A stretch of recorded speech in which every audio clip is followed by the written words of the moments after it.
Beecher! Ah, my kidney. Philip, what's going on here? What, what happened to the school? We decided to build a replica of the school inside this Minecraft server we were living in for the past month. Philip, you dirty dog. Sorry, that was uncalled for. But why? Why would that happen? Better question, why am I stuck here? The rules of our world have been broken down to the most primitive form. In order to alleviate the shock, our brains have turned our reality into a series of 1 by 1 meter cubes. Don't worry, you can just live in the school like we are. Through much trial and error, I've determined Mr. Nagowski's room to be the warmest at night. Philip, I need to go home. Maybe if we have a deeply introspective interview, we can trigger enough powerful force to send you back to the real world.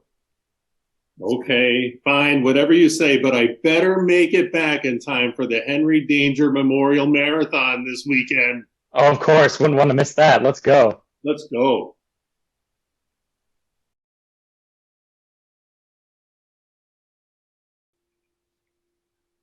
Nope. All right, there we go. Let's begin.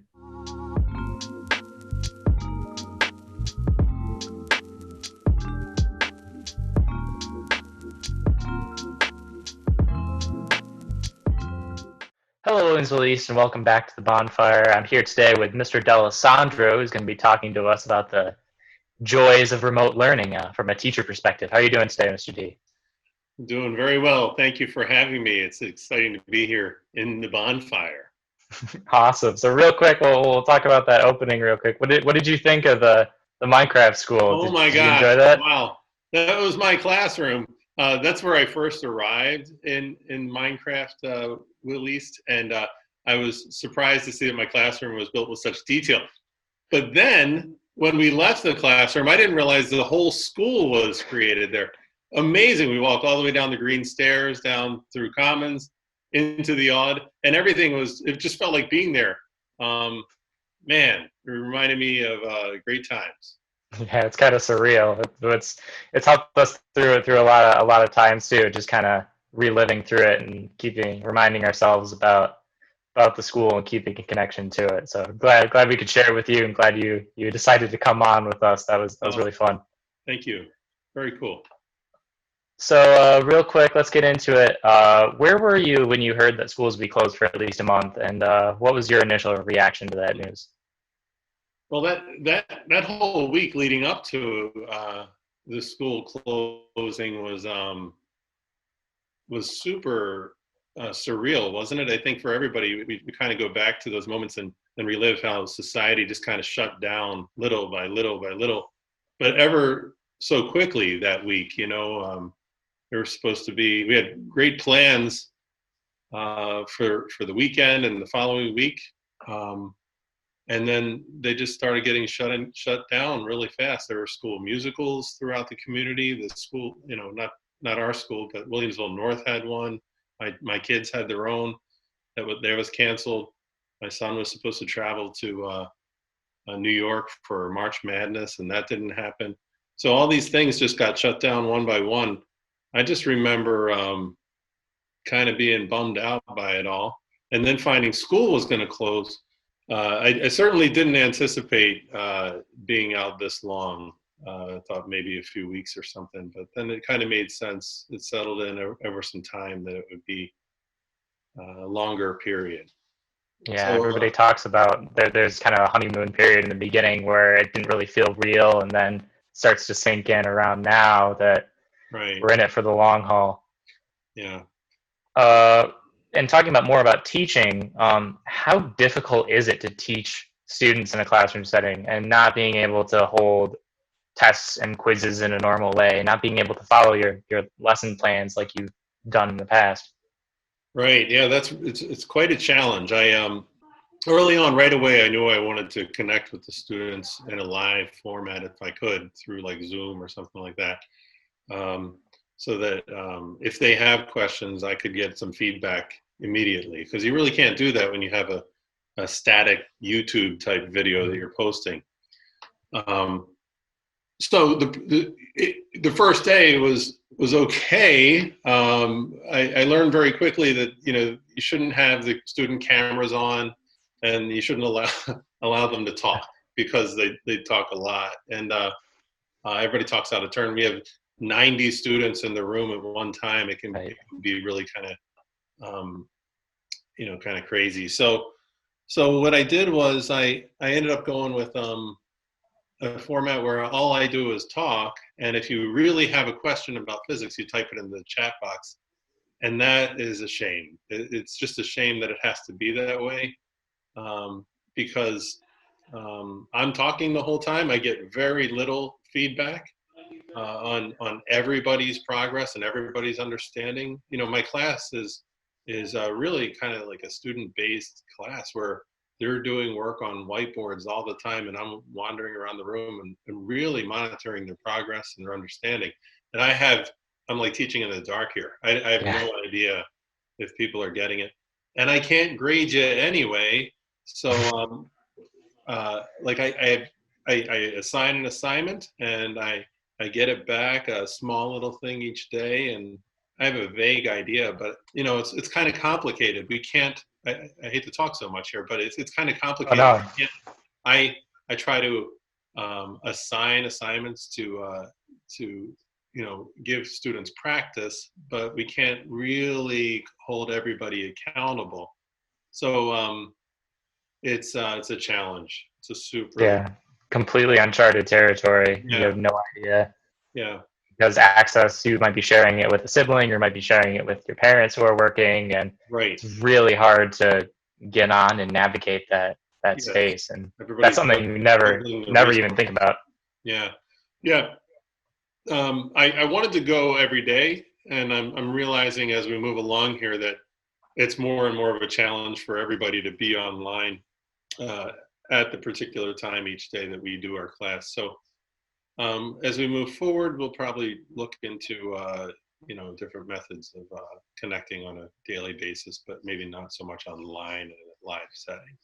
But just adapting constantly. It's got to be a challenge, because you have to keep changing how you're teaching class, which is something you'd never even think about before. You're like, okay, I'm in front of my students and I have all my tools I need, and now even that's kind of in question. Yeah. I mean, my lab materials, all of that, all the demonstrations that I would be doing are all in school. Now, Mr. Belling is killing it. He's done a really good job. If you go to his YouTube channel, Belling Physics, he's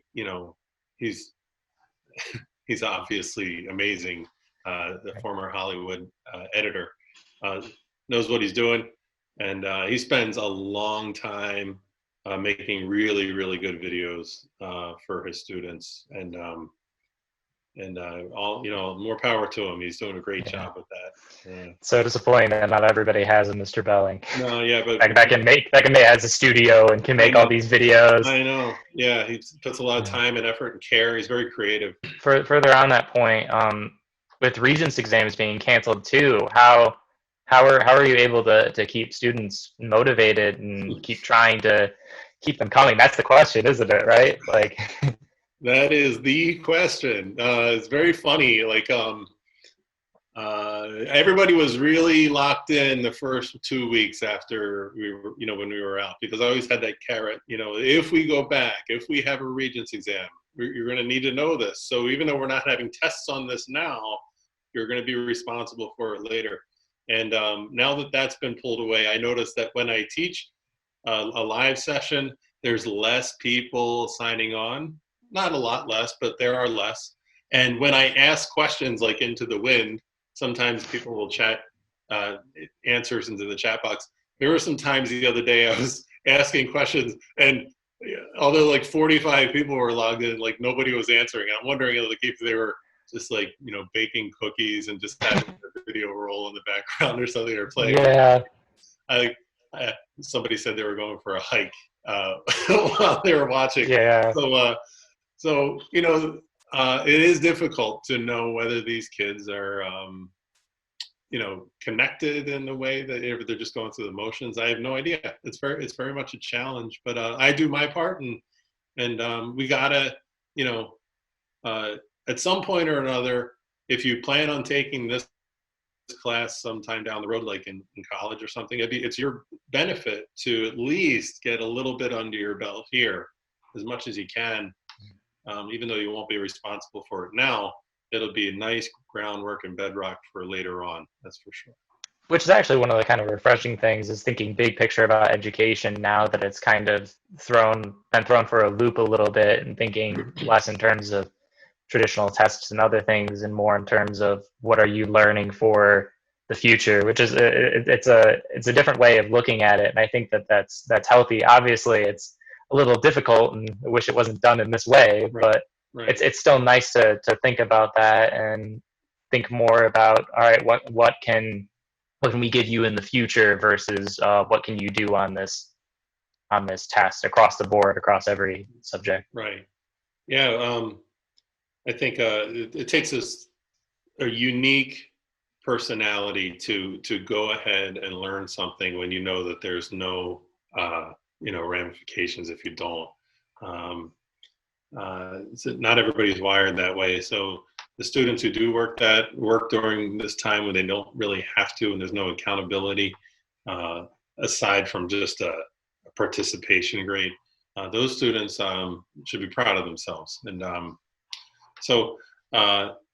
this does give us some freedom, though, in the long, to teach some things that are sort of outside their curriculum. And I intend to do that. I think we're going to actually finish up a little quicker than we would if we were in school, because there's certain things I can't do with the students in this format that I would like to, that would require more time.